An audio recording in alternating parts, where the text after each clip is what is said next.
L'aéroport Toulouse-Blagnac, le partenaire des entreprises du Grand Sud-Ouest, vous présente le Club Éco d'Objectif-News.tv.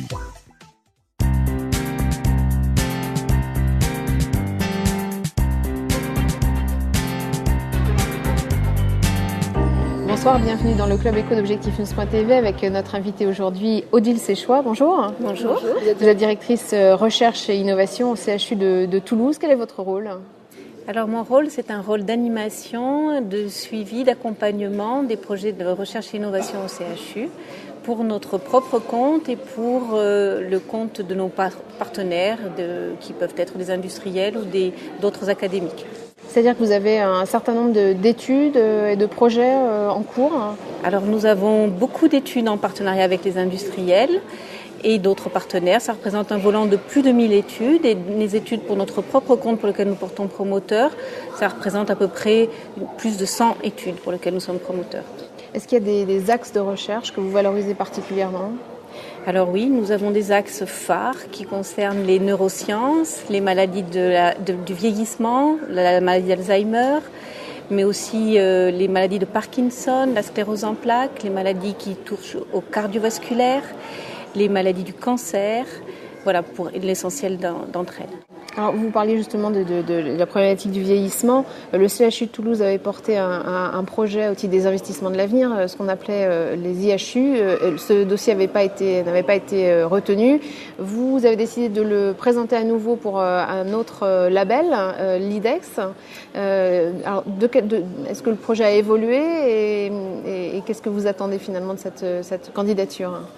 Alors pour le CHU de Toulouse, c'était un projet phare très emblématique et que le CHU, comme vous l'avez dit, a porté de façon très énergique dans le cadre des investissements d'avenir. Et c'est la raison pour laquelle nous voulons, malgré le refus à cet appel à projet, continuer, poursuivre ce projet. Donc nous l'avons déposé auprès du PRES. Avec nos partenaires comme il l'était dans sa version originale avec l'INSERM, le CNRS et les équipes du PRES. Voilà. Pourquoi vous n'aviez pas été retenu de votre point de vue ?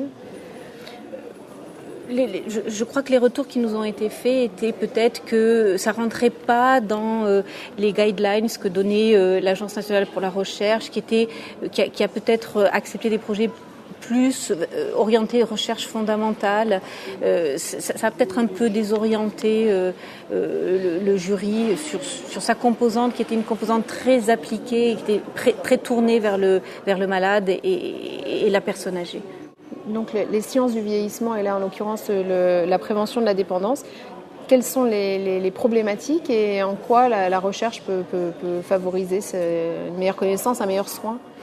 Alors, il y avait plusieurs volets dans ce dossier. Il y avait un volet très fondamental pour décortiquer un peu les mécanismes du vieillissement et d'un point de vue fondamental, trouver au niveau cellulaire quels sont les mécanismes qui conduisent au vieillissement de façon générale. Ensuite, il y avait un projet qui nous tient beaucoup à cœur et que l'on va quand même mettre en place, c'est une plateforme d'évaluation des personnes fragiles sur cette plateforme, toute une série de tests sera mis à disposition de ces personnes dites fragiles et pour pouvoir leur permettre un accompagnement pour retarder la chute vers la dépendance et aussi en même temps pouvoir leur proposer de rentrer dans des grands essais cliniques de prévention de telle façon à leur donner accès à cette population qui ne connaît pas bien les essais cliniques et la recherche et pouvoir les inclure dans des grands essais sur le vieillissement.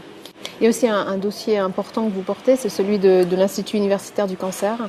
En quelques mots, pouvez-vous nous rappeler ce que c'est ? Alors l'Institut universitaire du cancer, c'est le mariage de l'Institut Claudius Rigaud et d'une partie du CHU, des équipes qui travaillent sur le cancer.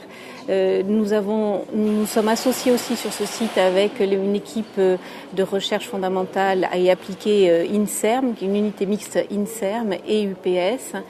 Et ça sera le centre de recherche et de soins d'excellence sur le cancer vers lequel les patients atteints de cette maladie pourront se tourner pour avoir accès aux derniers traitements de pointe et pouvoir avoir ainsi ce qui se fait de mieux dans le traitement du cancer. Donc ça sera aussi un lieu de soins. Comment sera-t-il organisé ? C'est tout d'abord un lieu de soins, donc une clinique où on pourra se faire soigner, mais on pourra aussi avoir accès à des traitements les plus innovants en participant à ces essais cliniques qui seront préférentiellement, qui se dérouleront préférentiellement sur cet institut universitaire du cancer. Et c'est facile de faire travailler ensemble les équipes vos équipes au CHU et celles de l'Institut Claude-Girego ?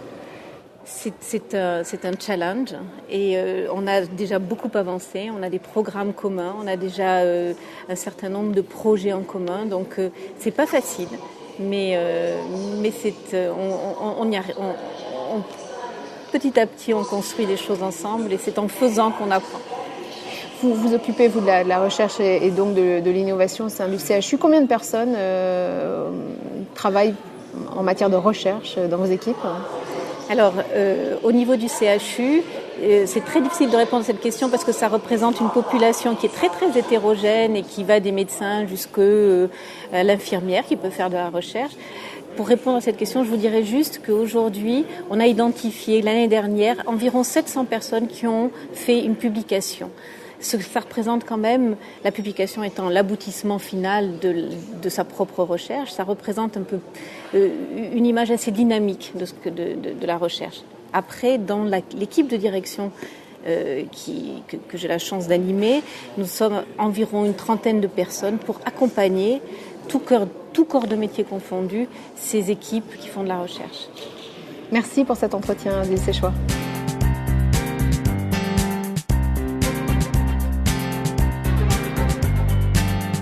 L'aéroport Toulouse-Blagnac, le partenaire des entreprises du Grand Sud-Ouest, vous présente le Club Éco d'Objectif News.tv.